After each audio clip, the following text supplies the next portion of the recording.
Voilà, bon, alors merci beaucoup d'être avec nous. Donc, un nouveau rendez-vous de la SFU. Je crois qu'on commence à en prendre l'habitude, avec beaucoup de plaisir, comme d'habitude. Merci d'être là. Aujourd'hui, donc, on a décidé de prendre un petit peu de temps pour parler de la densité. Voilà, un mot qu'on retrouve partout et un mot qui est effectivement particulièrement d'actualité, puisqu'on a remarqué, suite à la crise du Covid, qu'il y avait pas mal d'articles dans la presse qui remettaient en fait la densité sur la table. Densité grande coupable de tout devant l'éternel, avec également une forte tendance suite à la crise pour l'ensemble des Français à penser finalement que la densité était peut-être même la cause, voire le lieu où s'exprimaient le plus toutes les crises, et en particulier les crises sanitaires, et que finalement aller retourner à la campagne était sûrement une bonne idée. Donc voilà, au titre de la Société française des urbanistes, une bonne opportunité de refaire le point sur ce qu'on appelle la densité, sur ce qu'on souhaite défendre à propos de la densité ou pas, et puis effectivement peut-être formuler un avis sur sur ce moment un peu particulier de la crise et de ce sujet. Alors le premier, enfin il peut y avoir deux discussions en fait. La première, c'est de savoir si effectivement la crise sanitaire a un lien avec la densité. Pour tout vous dire, je n'en sais rien. Il me semble quand même, quand on voit les cartes et quand on voit un petit peu la façon dont se promène le virus, qu'il n'y a pas qu'il n'y a pas un lien direct en tout cas avec la densité proprement dite, mais plutôt avec les endroits où les gens se rassemblent. Donc tout le monde a en tête ce rassemblement au fin fond d'une campagne du Rhin, du Haut-Rhin, en tant que point de départ au mois de mars de l'épidémie. Tout le monde aussi peut-être a en tête ce qui se passe aujourd'hui avec le retour des vacances, etc., etc.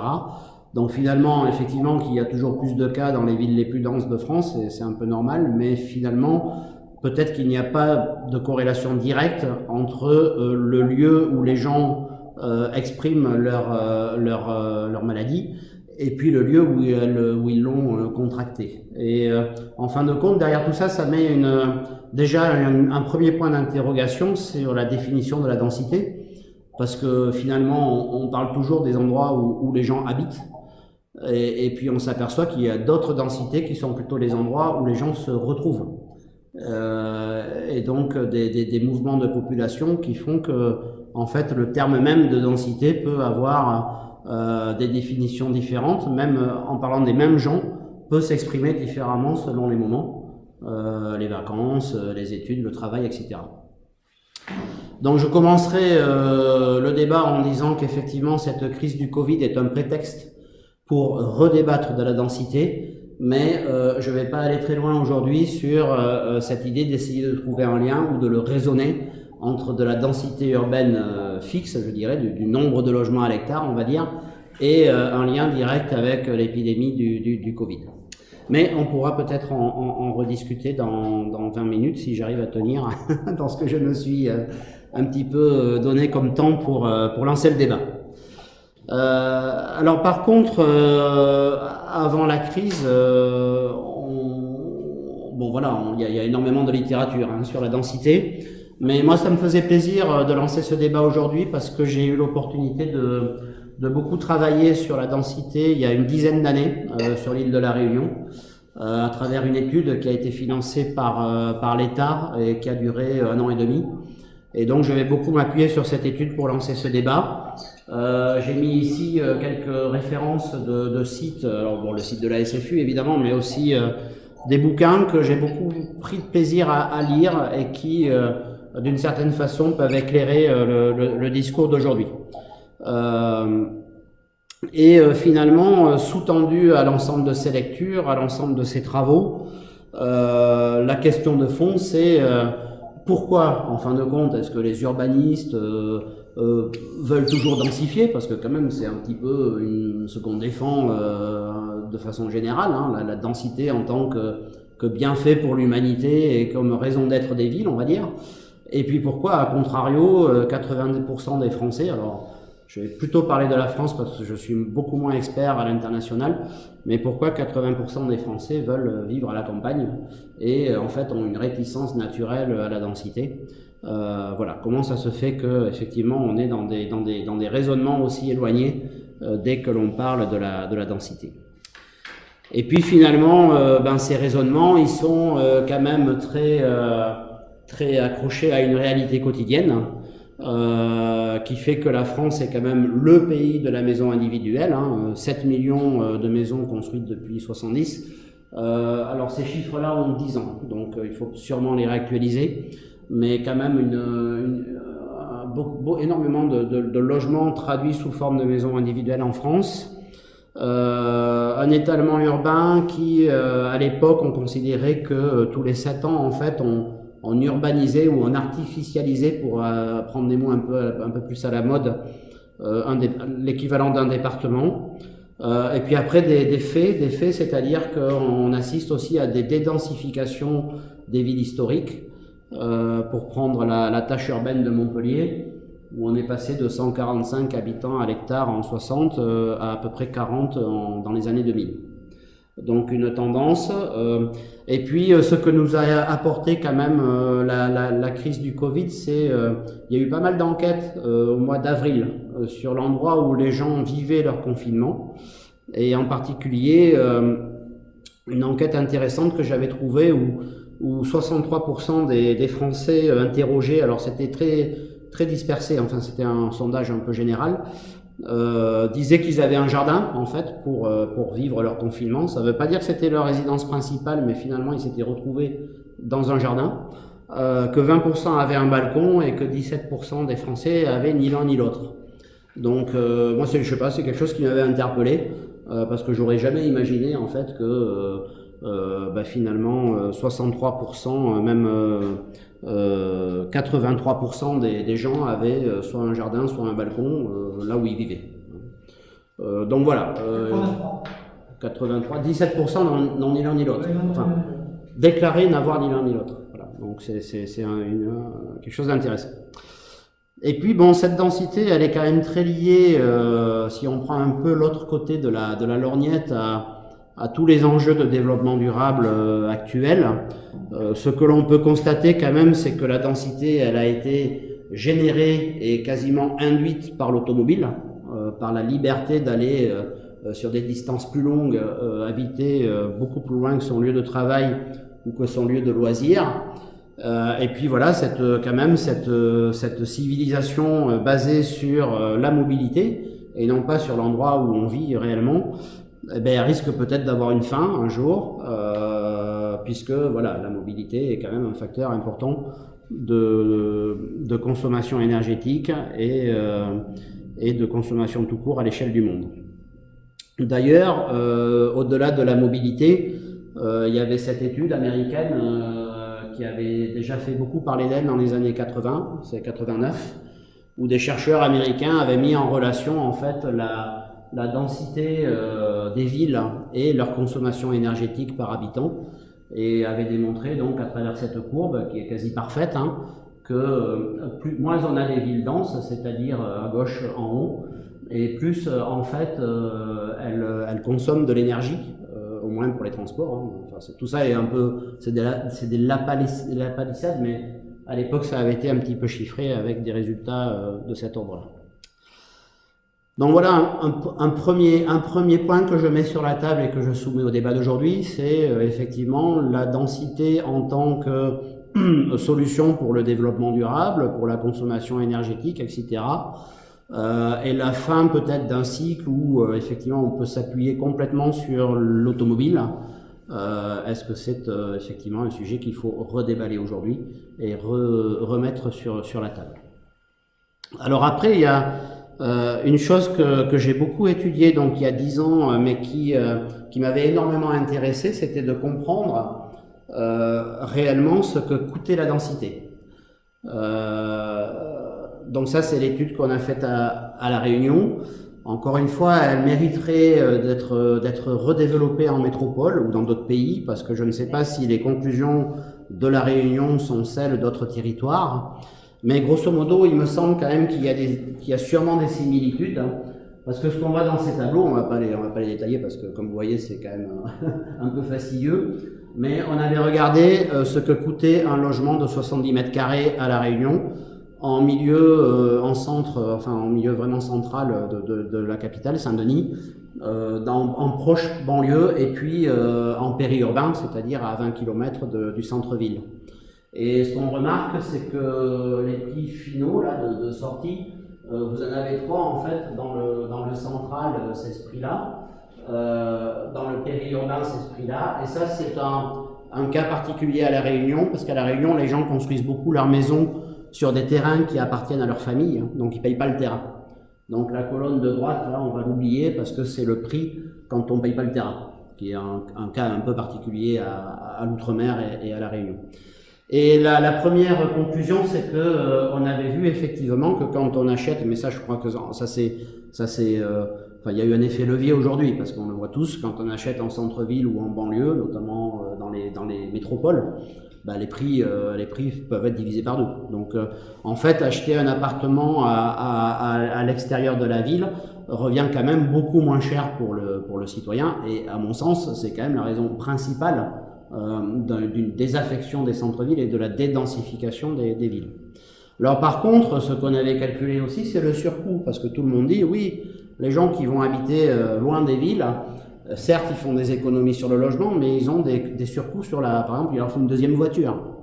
Donc on avait calculé précisément le coût d'une deuxième voiture à La Réunion, qui est estimé, si on additionne tous les coûts, à peu près 10 000 € pour l'année.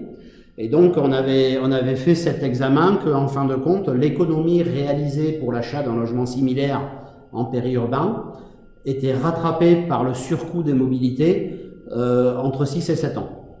Donc premier ordre de grandeur, en fin de compte, si on est plutôt sur des raisonnements à court terme, des mobilités importantes, pour un citoyen, c'est très difficile de se dire finalement, effectivement, sur du long terme, je vais dépenser plus d'argent parce que je vais dans le périurbain, surtout sur des choses un peu floues comme la mobilité, qui en fin de compte, on s'aperçoit un peu moins du coût réel de la mobilité parce qu'il est un peu dépensé tous les jours, alors qu'un achat de logement, c'est un achat d'un coup.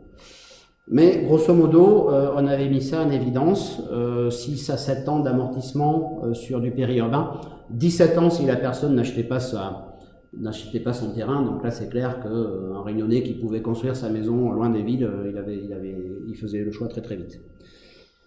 Un deuxième volet de ce coût qui nous avait pas mal intéressé, c'est que finalement l'individu qui décide d'habiter quelque part, il paye son logement, il paye certaines de ses aménités comme la mobilité, mais il paye pas tout. Et donc on avait calculé les surcoûts en fonction des densités urbaines, de tout ce qui est payé de façon collective. Donc les réseaux, l'exploitation des réseaux, le ramassage des déchets, les pompiers, les services de police, etc.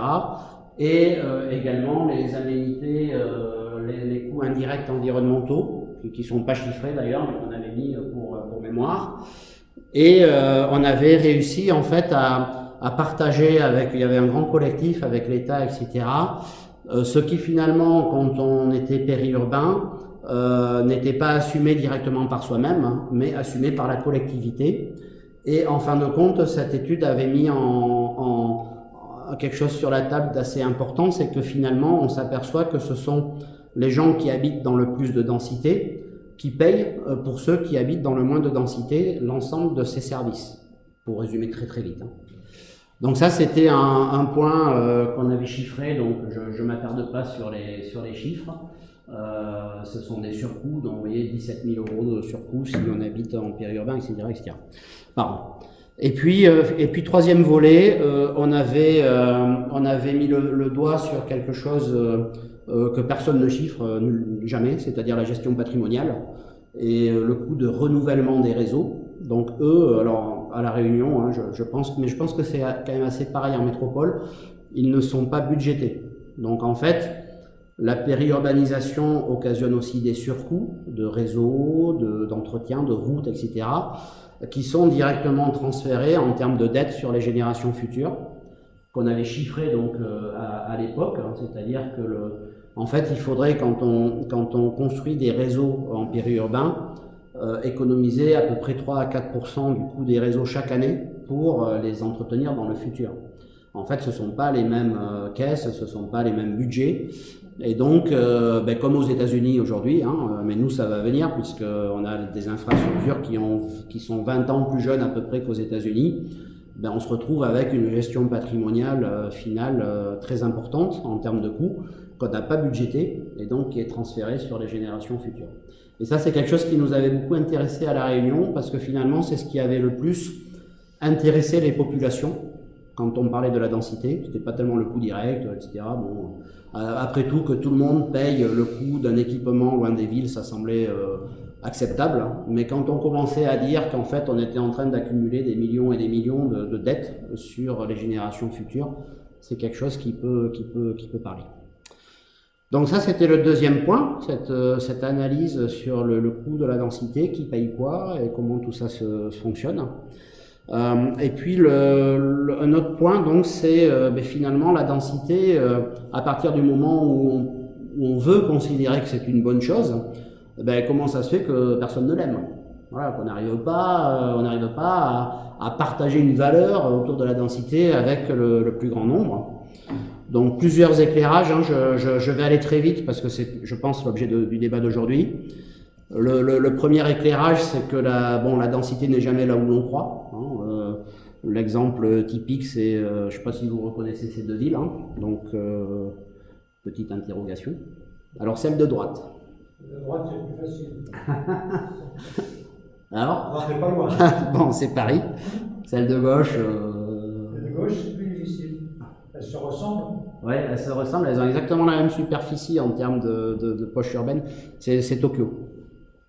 Ah bon? Oui, centre-ville de Tokyo. La même superficie? Oui, 109 km² et Paris 105 km² si on enlève les bois. Bon, j'ai enlevé les bois. Ah, mais tu parles de Paris commune? Oui. Ah oui, mais attends, on peut plus, nous, l'urbaniste. Mais je comprends que c'est la donnée statistique, mais nous, on peut plus dire ça. C'est la donnée. Non, mais par contre, on peut dire ça. On peut dire qu'on est sur des densités 2 fois plus grandes à Paris qu'à Tokyo, centre-ville. Et ça, c'est. Mais est-ce que tu es sûr qu'on compare bien le centre-ville? Ah oui, les 109 km² aux 105 Ah, pardon, km². dans ce cas, j'ai pas bien. Et en fait, c'est un peu ça. C'est aussi le petit dessin qui est très connu là à gauche. C'est Panerai, je crois, qu'il avait fait à l'époque, il y a déjà 40 ans. Voilà, qui démontre qu'en fin de compte, il n'y a aucun lien entre la forme urbaine et la densité. Que finalement, dans des endroits où on pense qu'on est assez peu dense, on est très dense, et inversement. Et puis bon, finalement, qu'à Paris, on a quand même un cas d'école qui est Paris. Paris est la ville la plus dense du monde, toutes catégories confondues, avec des pics à 700 logements à l'hectare près de la gare Saint-Lazare. Et en termes de logements à l'hectare, il n'y a pas de ville dans le monde qui soit aussi dense sur certains quartiers. Donc finalement, cette idée que la densité, en fait, c'est quelque chose d'assez évanescent. Et à chaque fois qu'on la regarde de près, qu'on la chiffre, en fait, on s'aperçoit qu'il y a une grande différence entre les endroits où l'on pense qu'il y a de la densité et la densité réelle. Et ça, à plus forte raison, si on parle d'intensité. Alors l'intensité, c'est l'addition sur un même lieu, non pas que des logements, mais des logements plus, on va dire, les équipements liés au travail, à l'enseignement, les hôpitaux, et puis on peut ajouter quelques aménités comme les commerces, etc. Et donc cette intensité, et la culture, cette intensité, elle est effectivement particulièrement développée à Paris, avec une intensité très élevée. Alors le deuxième point, c'est souvent cette idée que la densité n'est pas compatible avec la nature en ville. C'est en partie vrai, mais quand on voit les images d'avant, c'est pas tout à fait vrai non plus. Donc là encore, on considère d'ailleurs que souvent d'ailleurs, on accole aux cités, je dirais, à l'urbanisme des années 60-70 une forte densité alors qu'ils sont pas du tout denses. Par contre, on dit qu'il n'y a pas de nature alors qu'ils sont très naturels. Enfin voilà, donc le discours sur la ville et la nature, au même titre que la densité, est à prendre avec beaucoup de pincettes. Par contre, quelque chose qui est assez factuel, c'est le lien qu'il peut y avoir entre densité et mobilité. Donc là aussi, Paris, ville la plus dense du monde, mais aussi la ville où on marche le plus, 56% de part modale à la marche à pied, record du monde absolu. Donc un lien direct par rapport à toute la révolution de la mobilité actuelle entre intensité et mobilité. Ça, c'est quelque chose d'assez factuel aujourd'hui. Et puis la densité également en termes d'héritage culturel. C'est vrai qu'il y a alors en France, c'est vrai qu'on a une grande exposition de villes, puisqu'on est le seul pays à avoir des villes dans les montagnes, dans les plaines, denses, pas denses, dans toutes les latitudes, outre-mer, etc. Mais il y a aussi des expériences de densification de territoires à très grande échelle, comme les Bastides du Sud-Ouest dans le XIIIe siècle, voilà, 400 villes nouvelles. Donc c'est la Chine en fait, c'est la Chine, mais il y a 700 ans, avec une restructuration complète du territoire autour de microdensités. Et puis il y a aussi quand même cette grande histoire d'Haussmann, je pense, qui est très intéressante parce que, alors ça c'est une des références que j'ai mis en préambule, mais dans le bouquin de Serge Salat sur les formes et les villes, on voit bien que la densité agréable entre guillemets de Paris, elle repose sur des choses qui sont tout à fait abstraites, comme la fractalité, donc ce lien qu'il peut y avoir entre les échelles et le nombre de monuments ou d'événements dans la ville, qui est quelque chose qu'il a beaucoup théorisé et qui est sûrement une des grandes clés de la densité bien vécue, on va dire. Et puis cette idée d'intensité urbaine où en fait il faut que tout soit mixé, quoi, quand on est sur des formes assez denses. Je passe très vite sur les liens entre densité et développement durable. Je pense que ça fera partie du débat d'aujourd'hui. Puis également exprimer l'idée que la densité, c'est de la densification. En fait, on s'aperçoit souvent que les villes n'ont pas été denses d'un coup, qu'elles le sont devenues. Donc certaines ne le sont pas devenues et d'autres le sont devenues. Donc ici, c'est le tissu de Versailles. Versailles, en fait, on dirait qu'il a été imaginé dès le départ pour être densifiable, entre guillemets. Et ça, c'est quelque chose qui nous a beaucoup intéressé à La Réunion, parce que la commande, en fait, c'était ça. C'était où est-ce qu'on peut densifier le tissu urbain le plus facilement. Et je finirai là-dessus. C'est quelque chose, en fait, qui est très intéressant à étudier, parce que d'abord, il faut vraiment rentrer dans les détails. Donc, ce qu'on a essayé de faire à La Réunion, c'est sur des tissus types de l'île, de les désosser complètement en essayant de comprendre les structures foncières, les espaces de mobilité, les espaces verts, les dents creuses, les courbes de niveau, etc. Et à partir de là, on en avait sorti une théorie sur les principaux leviers qu'il fallait regarder pour savoir si un tissu était densifiable facilement. Donc des leviers de type gouvernance générale, dans les PLU, etc. Des leviers sur le foncier en tant que base de la densification, et puis des leviers sur l'accessibilité et les réseaux urbains. Et en fin de compte, en croisant les analyses des tissus et l'aptitude sur chacun de ces leviers à provoquer des actions, on avait recartographié en fait l'île sur les tissus qui étaient le plus densifiables, avec un constat totalement différent de celui qui était dans la tête de tous les élus. C'était très intéressant, parce qu'en fait on avait démontré que de densifier un terrain agricole aux franges d'une ville, en tant que tel, c'était assez facile en termes d'opération foncière, mais en termes de pérennité, c'était pas évident. Et que par contre, peut-être que les tissus où il y avait le plus de potentiel étaient des interstices entre l'hypercentre et la proche banlieue, où en particulier on avait un petit peu de foncier public, quelques dents creuses, encore une trame végétale à peu près exploitable, etc., etc. Donc c'est cette analyse ici qui est résumée. Donc voilà en 2 mots ce que je voulais exprimer pour lancer le débat, mais c'est pas avec ça qu'on va sauver la densité. Donc maintenant je vous laisse la parole pour avancer avec moi sur le sujet. Merci beaucoup. Le débat qui suivit cet exposé fut extrêmement riche et on peut en retirer quelques points saillants et quelques conclusions. La première sera de remarquer que l'urbanité est un facteur de civilisation, que l'on ne peut ignorer et qu'il faut collectivement penser et raisonner le fait que l'on va vivre dans des villes de plus en plus denses. Il y a en effet un développement net de la population urbaine partout, y compris en France, et on ne peut pas dire qu'on va loger les nouveaux urbains dans les trous laissés par les autres.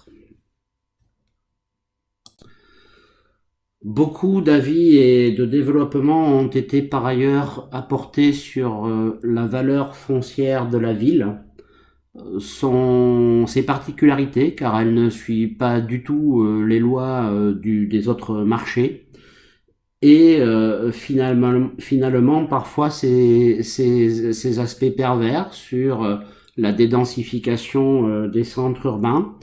Et également ont été évoqués plusieurs modèles ou plusieurs solutions pour traiter différemment cette valeur foncière, comme la dissociation entre le foncier et le logement qui existe par exemple en Angleterre, ou le fait que l'on ne soit pas propriétaire de son logement, mais propriétaire de parts de logement que l'on peut transbahuter d'un endroit à l'autre de la ville au gré de sa vie et de son évolution, comme c'est le cas par exemple à Copenhague.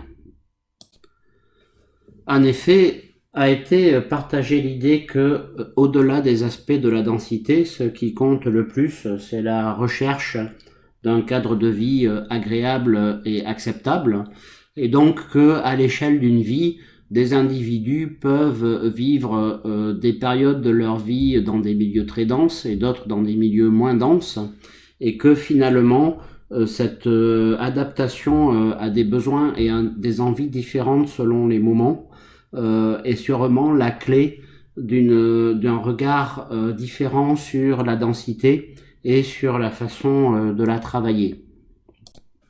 D'ailleurs, Jacques Vialette propose de juger également des bienfaits de la densité de certains tissus dans leur capacité à se transformer et à s'adapter, et que c'est peut-être là également un des points importants des bienfaits et du bien vivre dans des milieux assez denses.